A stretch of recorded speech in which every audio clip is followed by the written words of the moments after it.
Bonjour à tous, bienvenue pour ce bulletin numéro 37 de la Web TV de Veille Stratégique.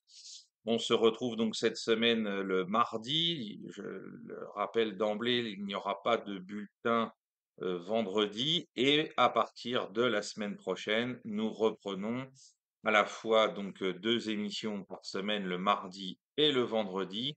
Et puis surtout, nous aurons à nouveau tout le support technique auquel vous êtes habitués, à savoir de la cartographie, de la mise en avant de certaines images importantes pour illustrer nos propos, notre générique habituel. Enfin bref, la semaine prochaine, on retrouve Veille stratégique comme d'habitude, ai-je envie de dire. La version vacances s'arrête aujourd'hui. Voilà, alors aujourd'hui, comme vendredi dernier, on va traiter de trois sujets parce que l'actualité internationale est vraiment très dense. Et on va commencer par le continent sud-américain, par les élections présidentielles au Venezuela qui se sont donc déroulées ce week-end, et par l'élection donc de Maduro à un score de 51,20%. Hier, il a été investi dans ses fonctions donc de président de la République et ses résultats ont été pour le moment reconnus en ce qui concerne les pays d'Amérique latine par le Brésil, la Bolivie, la Colombie, le Honduras, le Nicaragua, bref, tous les pays qui sont plus ou moins dirigés par des gens qu'on peut qualifier de gauche ou en tout cas d'anti-américains dans leur posture internationale, leur posture diplomatique internationale. Comme on pouvait s'y attendre, la majorité des États occidentaux a contesté ou remet en cause la sincérité du vote, la sincérité du dépouillement, hein. Ça fait déjà la seconde fois que ça se passe ainsi au niveau de l'élection présidentielle vénézuélienne. On a d'autres pays latino-américains emmenés par l'Argentine et donc le Costa Rica, l'Équateur, le Guatemala, le Panama, le Paraguay, le Pérou, la République dominicaine et l'Uruguay qui ont pris donc une déclaration commune, hein, et qui appellent donc à un réexamen complet des résultats avec la présence d'observateurs électoraux indépendants.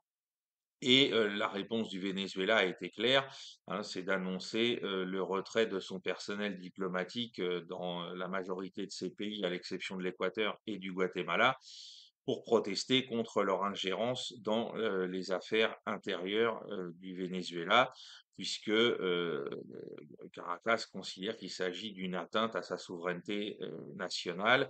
On peut le comprendre, d'autant que, comme je l'ai rappelé, ce n'est pas la première fois. On a bien évidemment les Américains, par le biais d'Anthony Blinken, qui sont venus nous dire qu'ils avaient de sérieux doutes quant à l'exactitude de ces résultats, hein. Il a déclaré: Nous craignons sérieusement que le résultat annoncé ne reflète pas la volonté ou le vote du peuple vénézuélien. Hein, donc on s'attend à avoir une nouvelle pression autour de Caracas de la part à la fois des États-Unis et de ses affidés. On remarquera que en France, le ministre des Affaires étrangères séjourné a déclaré qu'il invitait le Venezuela à faire preuve de transparence totale sur le déroulement des élections. Et ensuite, il a précisé que, à l'occasion de l'élection présidentielle, le peuple vénézuélien s'est exprimé en nombre et de manière pacifique. Son choix doit donc être respecté. On voit qu'il y a un petit bémol du côté français, hein. Rappelons qu'on a des intérêts proches du Venezuela avec la Guyane. Et donc, on n'a pas intérêt à se fâcher avec le gouvernement vénézuélien. On peut penser ce qu'on veut de Maduro. On peut bien évidemment souligner les difficultés économiques dans lesquelles se trouve aujourd'hui le pays, malgré sa manne pétrolière. Mais malgré tout, il ne nous appartient pas, comme on le disait la semaine dernière par rapport aux États-Unis, de venir juger ce qui se passe, surtout quand on voit qu'à la tête donc de cette espèce de front international pour venir crier au loup, on a bien évidemment les États-Unis qui, en matière de transparence sur le vote et les choix de ses électeurs, est bien évidemment, comme tout le monde le sait, un parangon de moralité et de probité, hein, quand on voit toutes les contestations qu'il y a encore eu au cours des midterms en octobre, novembre 2022, on peut se dire, écoutez, messieurs les Américains, balayez devant votre porte, nettoyez vos, votre système électoral de toutes les accusations de tricherie qui pèsent sur lui, que ce soit à travers les problèmes de vote électronique, à travers, on se souvient bien sûr, pour ceux qui sont un petit peu âgés, qui sont nés au siècle dernier, on se souvient des élections de 2000 avec George W. Bush, hein, avec ce recomptage complètement ubuesque des voix en Floride, État qui, au hasard, était gouverné par son frère, Jeb Bush.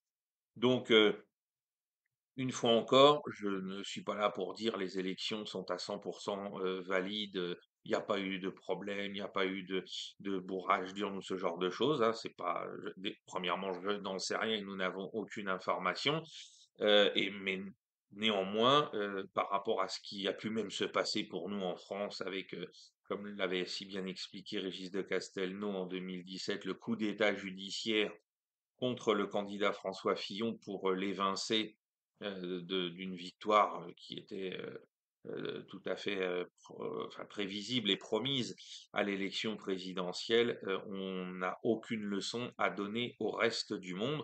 On peut s'interroger, mais en étant prudent et en étant surtout respectueux de la souveraineté nationale des autres États, parce que quand on est attaché à à sa propre souveraineté en tant que Français, on doit respecter celle des autres de la même manière qu'on aimerait que la nôtre soit respectée. Alors, ce qui est regrettable dans cette situation pour le moment, c'est qu'on a assisté, et on a assisté encore cette nuit, hein, les images que j'ai pu voir ce matin sur les réseaux Telegram sud-américains vont dans ce sens. Il y a quelques émeutes. Ça n'a pas l'air d'être un mouvement populaire massif dans les rues, mais il y a quelques émeutes, notamment à Caracas. Dans certains cas, on a vu des images de forces de l'ordre, de forces constabulaires en général, fraterniser, semble-t-il, avec certains manifestants, mais on n'assiste pas à un embrasement général de la situation. Je rappelle que l'armée vénézuélienne reste majoritairement favorable à Maduro et au chavisme, et donc je pense qu'il n'y a pas de véritable soutien au sein des forces armées vénézuéliennes qui permettrait d'aboutir à un coup d'État pour inverser les élections qui viennent d'avoir lieu, d'autant que la posture internationale qui contesterait ou qui va dans le sens de la contestation reste très modérée, hein. On émet des doutes, mais on n'est pas là tout de suite à remettre en cause le résultat et à accuser immédiatement Maduro et les chavistes d'avoir truqué les élections. Voilà ce que l'on pouvait dire ce matin sur la situation au Venezuela. On va bien évidemment continuer de la surveiller et si on a du nouveau dans les jours qui viennent, on en reparlera dès mardi prochain. Alors avant d'aborder les deux autres sujets, comme d'habitude, je tiens à vous remercier pour votre fidélité malgré les vacances, hein, ça fait plaisir. On se dit qu'on travaille pas pour rien pendant cette période de repos pour la majorité de nos équipes et un peu pour moi également. C'est pour ça que vous n'avez pas le droit au décor habituel parce que je ne suis pas forcément à mon domicile et donc je n'ai pas à exposer les endroits où je me trouve en vacances avec l'arrière-fond. Hein, j'ai pas envie qu'il y ait des gens qui soient embêtés à cause de ça. Ceux qui comprennent pas, tant pis pour eux. Donc merci à tous de vos messages de soutien, vos pouces en l'air, vos partages, vos commentaires positifs. Merci à tous ceux qui continuent de nous soutenir financièrement.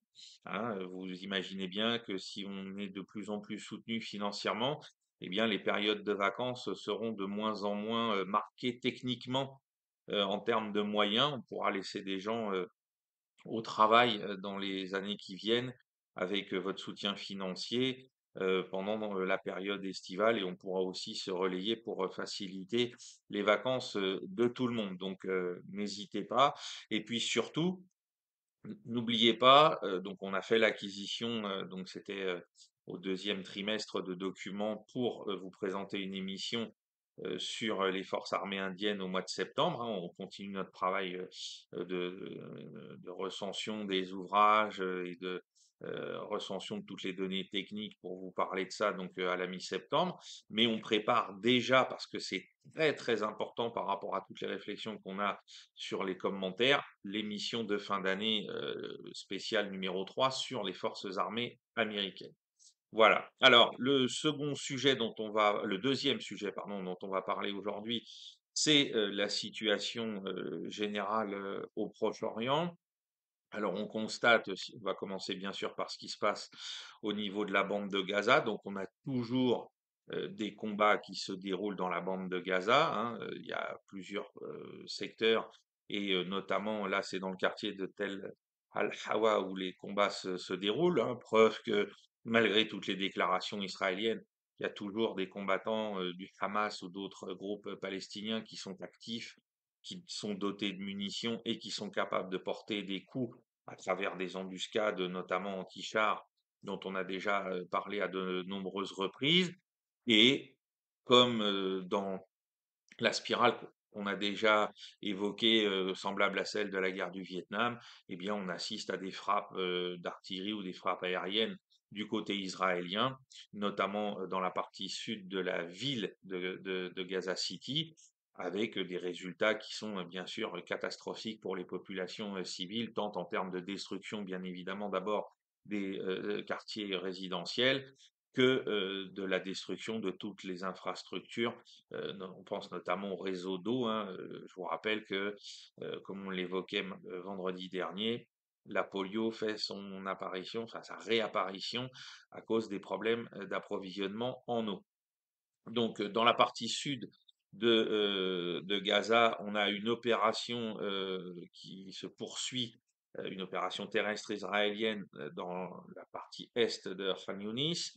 Là encore, on a affaire à des affrontements entre les troupes israéliennes et les Palestiniens. Donc, dans plusieurs secteurs, on voit que les Palestiniens sont capables de poursuivre la guerre, alors que on a Netanyahou qui nous dit c'est bientôt fini, on est bientôt arrivé au bout du tunnel, et le Hamas et ses alliés vont bientôt être éradiqués. Je le rappelle, chaque bombe israélienne non seulement détruit des infrastructures, tue des civils innocents et fournit immédiatement un certain nombre de combattants supplémentaires au Hamas ou aux autres mouvements palestiniens, ce qui fait que tant qu'on aura cette spirale de violence dans laquelle les stratèges israéliens se sont laissés enfermer, eh bien, il y aura une guerre perpétuelle qui ne sera certainement pas à la fin en faveur, en tout cas sur le plan diplomatique au niveau international, d'Israël, parce que bien évidemment, elle se fait en premier lieu au détriment de la population palestinienne. Alors, comme je l'ai déjà évoqué à de nombreuses reprises, simultanément, en Cisjordanie, on a eu une nouvelle série de raids qui a été menée contre les Palestiniens. Hier, il y en a 15 qui ont été euh, arrêtés et le nombre d'arrestations totales, on a un chiffre qui nous a enfin été transmis par certaines sources, on arrive à près de 10 000 personnes arrêtées depuis le 7 octobre par les forces israéliennes dans un secteur, je le rappelle, qui est occupé de manière totalement illégale, hein, depuis 1967. Il y a des résolutions de l'ONU en pagaille qui demandent à Israël de se retirer de Cisjordanie, hein. Bien évidemment, Israël n'obéit pas à ces directives, puisque le droit international, c'est uniquement quand c'est en sa faveur, mais certainement pas quand c'est en sa défaveur. Et donc, le chiffre exact, hein, c'est 9 855 personnes qui ont été illégalement arrêtés sur un territoire sur lequel Israël n'a aucune souveraineté reconnue par la communauté internationale. Alors, le dernier point où on a des tensions, nous en avons parlé à de nombreuses reprises. Nous avons encore diffusé hier une analyse qui a été faite sur Al Jazeera de la situation donc avec le Liban. Nous en avons parlé, et nous avons, partagé de nombreux documents sur, cette problématique-là depuis plusieurs semaines. On a assisté à de multiples bombardements de part et d'autre de la frontière, libanaise, hein. Le Hezbollah a pris, pour cible donc, toutes les implantations israéliennes qui sont au nord d'Israël et qui a contraint les habitants à les évacuer pour la grande majorité d'entre elles. Et puis, Tsahal a mené des frappes. Alors, il faut bien comprendre, le Hezbollah a également frappé à de nombreuses reprises des installations militaires israéliennes qui sont situées dans cette zone. Et donc en réponse, l'armée israélienne frappe le sud du Liban en essayant de fragiliser les positions du Hezbollah. On a bien sûr parlé de toute l'histoire des incendies qui ont été provoqués de part et d'autre, volontairement ou non, hein. En tout cas, il y a eu au moins une vidéo où on voyait les Israéliens utiliser un trébuchet avec des boules de feu pour mettre le feu à la forêt du côté libanais et provoquer des incendies gigantesques. Et puis là, donc, on a eu cette frappe donc menée contre une localité qui est peuplée de Druzes, hein, cette minorité qui vit donc en Israël avec les mêmes droits que les Israéliens, hein, où on a donc ces jeunes adolescents qui ont été fauchés par une roquette et donc, Israël, fort, logiquement, nous dit: «Eh bien, il y aura une riposte. On va» alors, on a bien compris, au début, ça a été effectivement: «Il y aura une riposte, cet acte ne restera pas impuni» et cetera. Maintenant, Netanyahou, à l'issue des discussions avec l'état-major israélien, avec son gouvernement, est arrivé à la conclusion, je dirais entre guillemets «raisonnable» dans ce contexte-là, c'est que ce sera une opération, violente, et extrêmement intense, mais ce ne sera, certainement pas une invasion, du sud Liban. Depuis 2006, les Israéliens ont bien compris que, s'ils voulaient s'en prendre à nouveau au Hezbollah avec une opération terrestre, il faudrait qu'ils puissent mobiliser tous leurs moyens militaires. Or, aujourd'hui, l'essentiel des moyens militaires d'active dont dispose l'armée israélienne sont déployés à Gaza. Tant qu'on ne les voit pas apparaître sur la frontière libanaise, c'est qu'il y aura probablement donc pas d'opération terrestre dans les jours qui suivent.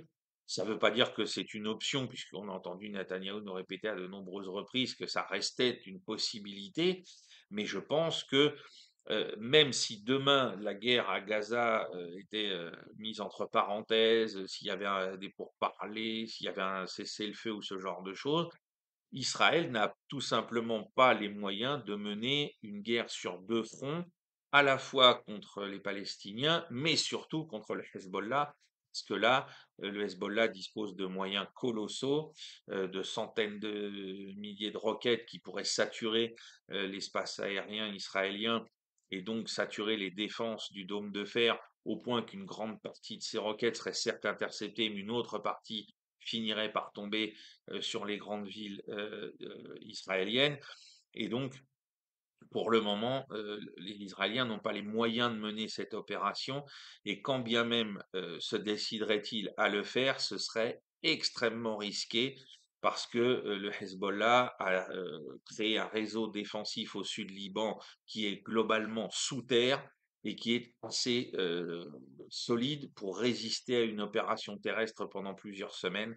Donc je pense que ce serait un nouvel enlisement comme en 2006 et même si on a affaire à des gens qui n'ont pas forcément les idées tout à fait claires, parce que soutenus par des fanatiques religieux, ça serait extrêmement coûteux. Et on a bien vu que l'état-major israélien, qui est quand même composé de gens qui sont des professionnels de la guerre, n'est pas très enclin à se lancer aujourd'hui dans ce genre d'aventure, parce que on est dans une situation qui deviendrait vraiment de plus en plus compliquée et on constate que, pour le moment, il n'y a aucun signe de préparation d'une telle opération, au nord d'Israël, il faut le souligner. Alors, le dernier point, dont il faut qu'on parle, parce que là, c'est des images, alors, on les a pas beaucoup vues, hein, bien évidemment sur les réseaux, de télévision, grand public, hein, c'est qu'on a eu un problème, autour d'une base, donc, israélienne, dans laquelle sont retenus 9 réservistes de l'armée israélienne, parce qu'ils sont accusés d'avoir infligé des sévices terribles à un détenu palestinien, hein, et pour être clair, on les accuse d'avoir sodomisé avec une barre de fer un prisonnier palestinien, hein, ni plus ni moins.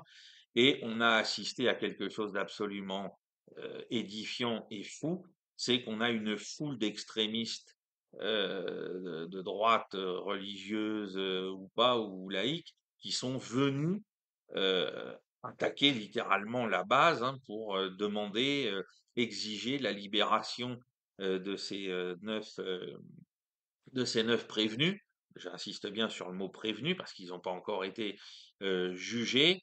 Et donc, on a eu des, des déclarations, hein, de Tsahal qui dit bah voilà, que les incidents qui sont survenus ont porté atteinte, hein, à la situation générale de sécurité du pays, et que eh bien, ça demande de faire une pause opérationnelle pour remettre les choses à plat, parce que la situation a failli déraper et être complètement hors de contrôle. Voilà, donc d'un côté, on voit que la justice militaire israélienne fait son travail, que ces gens ont été donc mis en détention préventive avant d'être jugés, que les chefs d'accusation portés sont très graves, mais on a vu que, comme le manifeste la façon dont la société israélienne est assez clivé autour de ce qui se passe en général avec le gouvernement Netanyahou et avec la guerre à Gaza, et bien là, cette fois-ci, ce sont les soutiens des pires extrémistes qui sont venus au secours de ces prévenus, alors qu'ils sont accusés de choses extrêmement graves, et que ça contraint l'armée israélienne à prendre des mesures de sécurité pour garantir la tenue de l'instruction et ensuite du procès de ces 9 réservistes. Voilà ce qu'on peut dire sur la situation générale au Proche-Orient ce matin. Alors, on va terminer ce point d'information hebdomadaire par la situation en Ukraine, hein, parce que la situation en Ukraine est un peu éclipsée par l'ensemble de l'actualité. Alors, ne comptez pas sur moi pour commenter ce qui se passe en France, que ce soit à travers la politique ou à travers ce qui s'est passé avec les Jeux Olympiques, hein. Ça ne nous intéresse pas avec stratégique de commenter ce genre de choses. Mais du coup, ça éclipse tout le reste, et la situation en Ukraine passe presque à la trappe des médias de grand chemin. Donc il faut constater que, comme on l'explique déjà depuis plusieurs semaines, les Russes poursuivent des frappes assez systématiques sur la profondeur du territoire ukrainien, avec, comme d'habitude, la fameuse vague de drones Geran 2 pour que les défenses antiaériennes ukrainiennes se réveillent, et puis ensuite des frappes avec des missiles, soit pour poursuivre la destruction du système de défense antiaérien ukrainien, et surtout pour frapper des cibles, on l'a dit, des dépôts de munitions, des dépôts de carburant, euh, de matériel qui sont stockés à différents endroits, globalement dans l'ouest de l'Ukraine, avant ensuite d'être acheminés sur le front.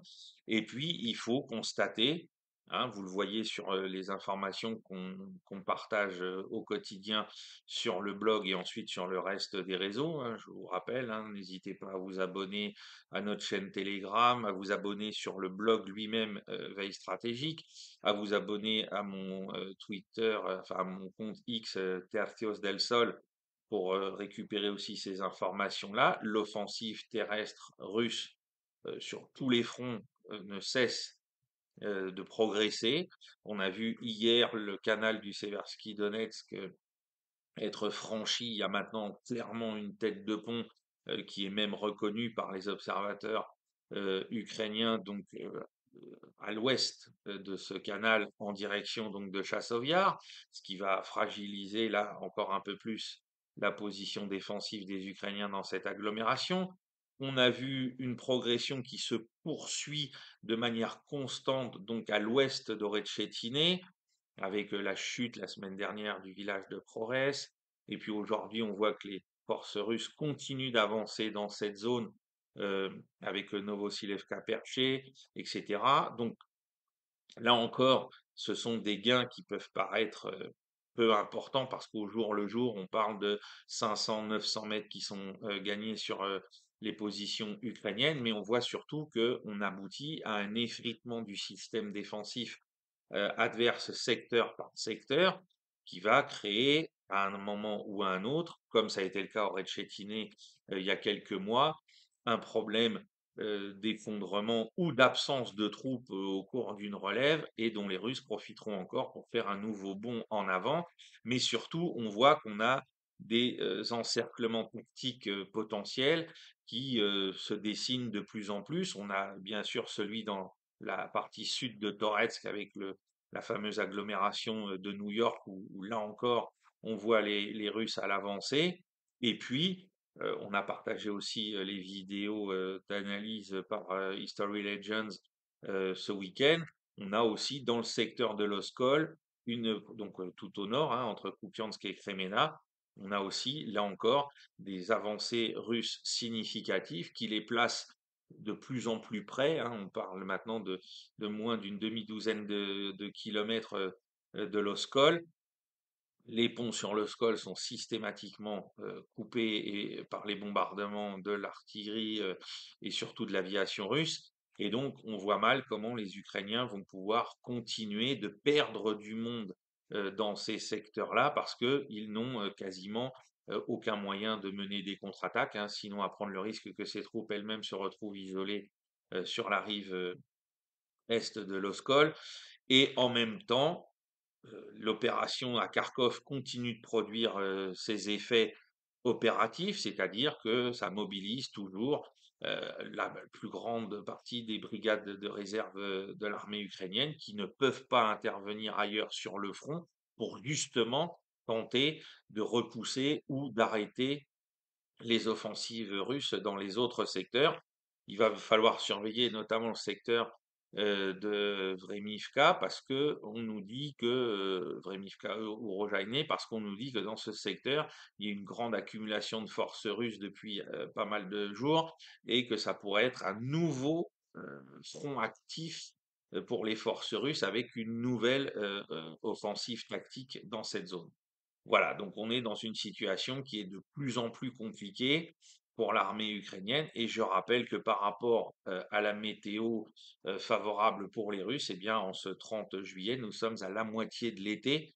Donc quand on voit ce qui a été fait pendant la première partie de l'été par l'armée russe, on se dit que pour les Ukrainiens, ça va être pour les 6-7 semaines qui restent avec un temps clément, ça va être de plus en plus compliqué pour eux parce que les pertes s'accumulent en hommes comme en matériel et les moyens dont ils disposent en réserve pour faire face sont de plus en plus limités, hein. Je rappelle que sur l'arrière-front, on a toujours les mêmes scènes au niveau des sergents recruteurs qui sont confrontés de plus en plus systématiquement à l'opposition des proches des soldats qu'on vient chercher de force.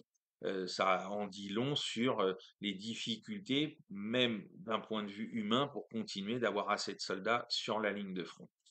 Voilà ce qu'on pouvait dire donc en cette fin juillet 2024 et donc pour cette semaine, ce sera le seul bulletin. Je vous l'ai dit, pour des motifs professionnels, je suis absent des antennes sur le reste de la semaine et donc je vous dis rendez-vous mardi prochain, mardi 6 août et on reprend donc les émissions enfin 2 fois par semaine, tous les mardis, tous les vendredis avec tout l'habillage technique dont vous avez l'habitude. Et donc, bah, merci pour nous avoir soutenus pendant cette période du mois de juillet.